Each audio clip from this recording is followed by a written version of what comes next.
Hey y'all, it's Jennifer. Welcome back to my channel. Today I am coming to you with a really exciting announcement video.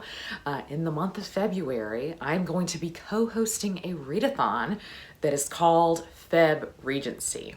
You might can guess by the name of the readathon alone what the theme of the month is going to be, and it's going to be all about reading books that were written in the Regency period. My other co-hosts are some really lovely booktubers whose channels I will have linked to down below. Emma from The Bookish Princess, Christy Lewis from Dostoevsky in Space, and Stephanie from Miss Richards Reads. If you're curious about what the Regency is, it was a time period that roughly went from around 1795 to around 1837.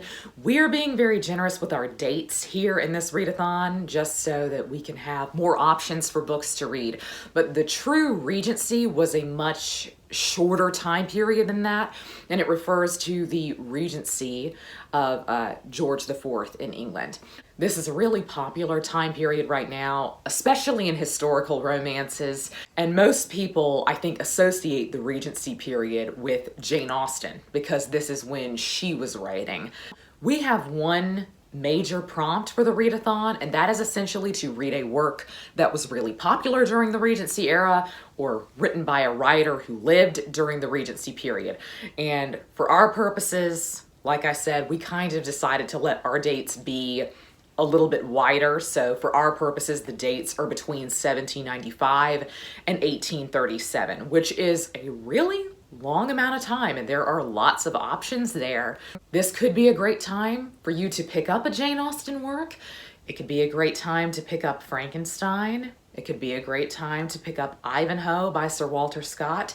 There was a lot of really excellent literature being written during this time period.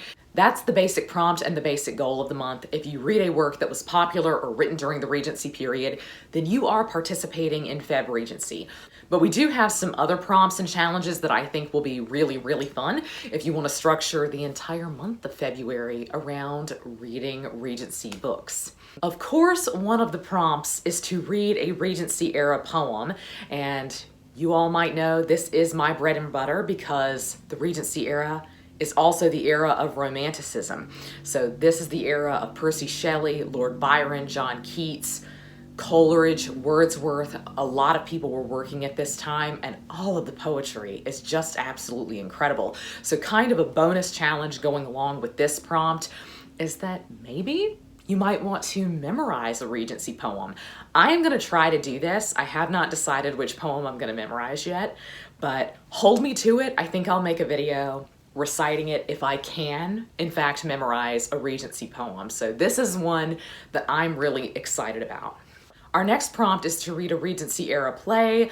This is the challenge that has given me the most hardships so far because I think this can be a really challenging one, and I'm somebody who sometimes struggles with reading plays, but I think this might be a great time to pick up Lover's Vows, which is a play that has a very large role in Mansfield Park by Jane Austen. Next up, we have read a work of nonfiction, and this could be a work of nonfiction that is just about the Regency era, or it could be nonfiction that was written during the time period. And there was a lot of really interesting nonfiction being written in the Regency period. A lot of essayists were working, and this is also the time period of Napoleon and post-French Revolution. And so there were a lot of English writers who were writing histories of the French Revolution and also writing about Napoleon and Napoleon's life, which I think is really fascinating. So this is a prompt I'm really excited about because last year in 2021, I themed my reading year around Napoleon, and I actually did not read very much nonfiction that was written close to his lifetime. I think this might be a really great opportunity for that, but there were a lot of really great essayists, art commentary. A lot of the Romantic poets were also essayists and also wrote nonfiction. And so I think this will be a really fun one to read nonfiction from the time period. And I haven't read much modern nonfiction that was written about the Regency period. So this is a really exciting challenge, I think. Last but not least, our last prompt is to read a work that Jane Austen read or was an influence on her. And I do have a specific website for this that I will link to down below. This is a website I found last year that lists every book that is mentioned in her novels and also in her letters. And the website does kind of mention quotes from the book and quotes from her letters. And sometimes it doesn't really offer you the context you might want. It doesn't deliberately say whether or not she really enjoyed something. So that can be open to interpretation.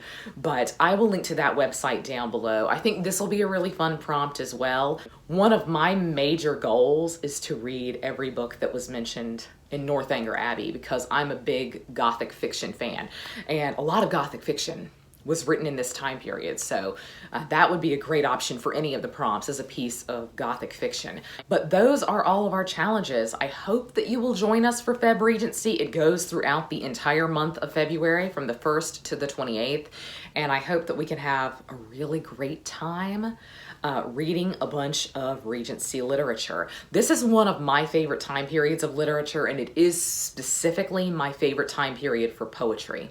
And so this is just my bread and butter. This is a perfect readathon for me. I'm really excited, and I hope that I don't put 25 things on my TBR that I won't get to, but I'm really excited about this. I hope that you will join us. We do have a hashtag Febregency. So if you want to post your TBR here on YouTube, on Instagram, or on Twitter, please use the hashtag so that we can come find your TBRs. I think this will be a really great readathon, and I hope that it brightens up kind of the wintry days of February here in the Northern Hemisphere. The Regency period seems very spring and summery and uplifting to me, so I think it'll be great to read kind of in the depths of winter here in the Northern Hemisphere. I am planning on doing a video with some recommendations for the prompts and then doing a video on my TBR. And I am, of course, planning on doing a lot of content throughout the month of February on favorite Regency era novels, poems, etc. I'm really excited about this, and I really hope that you will join us. Please let me know down below any of your favorite Regency era novels, poems, nonfiction. I would love to hear some recommendations down in the comments, but that's going to be all for me today. I hope you're all having a great week. Happy reading. Goodbye.